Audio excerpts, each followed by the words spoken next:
Iran దేశం తన చరిత్రలోనే అత్యంత గరిష్ట విలువ కలిగిన 10 మిలియన్ రియల్ బ్యాంక్ నోటును రిలీజ్ చేసింది, చలామణిలోకి తీసుకొచ్చింది. అక్షరాల కోటి రియల్స్ అన్నమాట. వినడానికి ఇది చాలా పెద్ద మొత్తంగా అనిపించినా దీని అసలు విలువ తెలిస్తే మీరు ఆశ్చర్యపోతారు. మన భారతీయ కరెన్సీలో ఈ నోటు విలువ కేవలం 650 రూపాయలు మాత్రమే. అంటే అమెరికా డాలర్స్తో కేవలం $7. దీనికి సంబంధించి పూర్తి వివరాల్లోకి వెళదాం.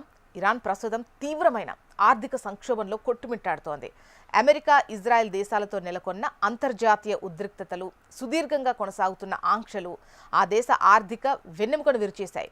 అక్కడ ద్రవ్యోల్బణం ఎంతలా పెరిగిపోయిందంటే, ధరల పెరుగుదల ఎంతలా పెరిగిపోయిందంటే సామాన్య ప్రజలు నిత్యావసర వస్తువులు కొనాలన్నా సంచుల కొద్దీ నగదును తీసుకెళ్లాలి. ఈ ఇబ్బందులను తగ్గించడానికి తక్కువ నోట్లతో ఎక్కువ విలువైన లావాదేవీలు జరపడానికి ప్రభుత్వం ఈ 10 మిలియన్ల నోటును ప్రవేశపెట్టింది. ప్రస్తుత యుద్ధ వాతావరణ నేపథ్యంలో ఎప్పుడేం జరుగుతుందో అన్న భయంతో ఇరాన్ ప్రజలు డిజిటల్ పేమెంట్స్ కంటే చేతిలో నగదుంచుకోవడానికి మొగ్గు చూపుతున్నారు. బ్యాంకింగ్ వ్యవస్థలు ఎక్కడ ఆగిపోతాయో అని భయపడి ఏటీఎంల వద్ద గంటల తరబడి వేచి ఉండి తమ పొదుపు మొత్తాన్ని విత్డ్రా చేసుకుంటున్నారు. నగదుకు డిమాండ్ పెరగడం కూడా ఈ కొత్త నోటు విడుదలకు ఒక కారణం. కాగితం మీద 10 మిలియన్లు అని కనిపిస్తున్నప్పటికీ మార్కెట్లోకి వెళితే ఆ నోటుతో వచ్చే వస్తువులు మాత్రం చాలా తక్కువ. సామాన్యుడి కొనుగోలు శక్తి పడిపోయింది. ఒకప్పుడు లక్షల్లో ఉండే వస్తువుల ధరలు ఇప్పుడు కోట్లకు చేరాయి.